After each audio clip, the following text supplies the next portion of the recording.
Oakland held the Broncos to 16 points, 179 yards in the air, and no scores on the ground. The Raiders sacked Trevor Siemian 4 times and allowed under 300 yards of total offense. Yet still, it wasn't enough. Oakland, 2-2, fell to Denver, 3-1, 16-10, on Sunday night, and the biggest concern is quarterback Derek Carr's health. He left the game late in the third quarter with a back injury and didn't return.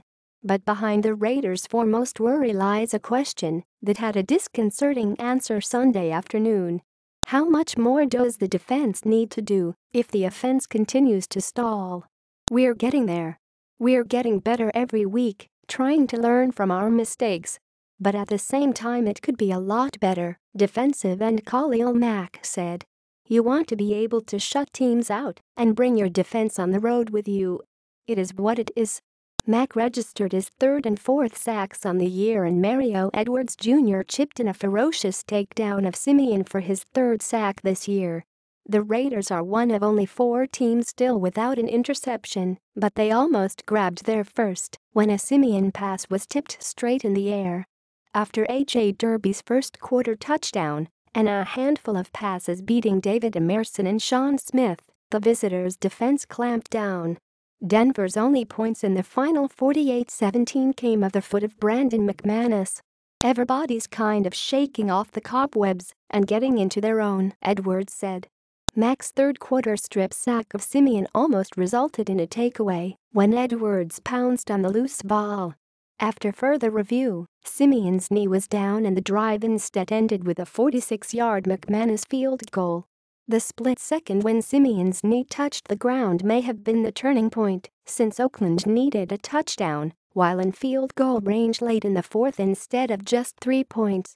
But the defense couldn't catch a break then either, which was the case for most of Sunday's game. Amari Cooper brought his case of the drops to Denver. With Edgemon marching the Raiders downfield late in the fourth quarter, he slung a pass to Cooper around the 10-yard line. Earlier in the week, Cooper credited his league-leading 6 drops to simply running before he catches the ball. That number rose to 7 Sunday when Cooper couldn't hold a ball thrown right into his gloves in the red zone. It stunted a drive that started in Oakland territory and brought the Raiders into the red zone with Manuel firing passes with precision. Cooper's drop resembled his day altogether, another Sunday gone awry.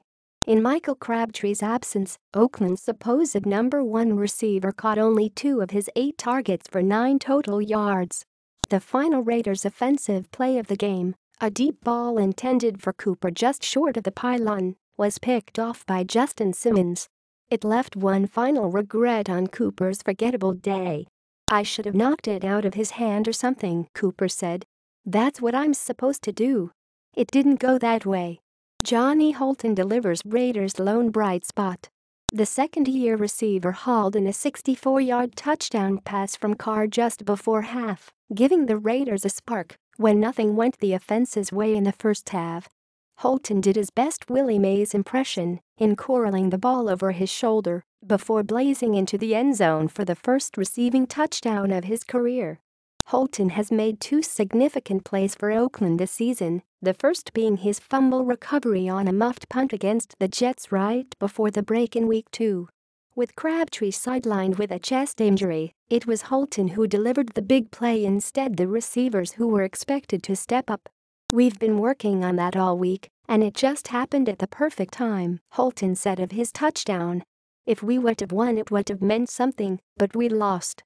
Raiders' third down woes continue. Oakland has now converted only 2 of its last 23 third down attempts, plaguing a Raiders offense that has only scored 20 points combined in the last 8 quarters.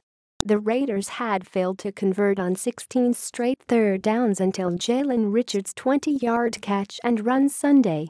The visitors went 2 for 12 on third downs against the Broncos, the other conversion coming on a Jamize Whale 2-yard gain on 3rd and 1 in the fourth.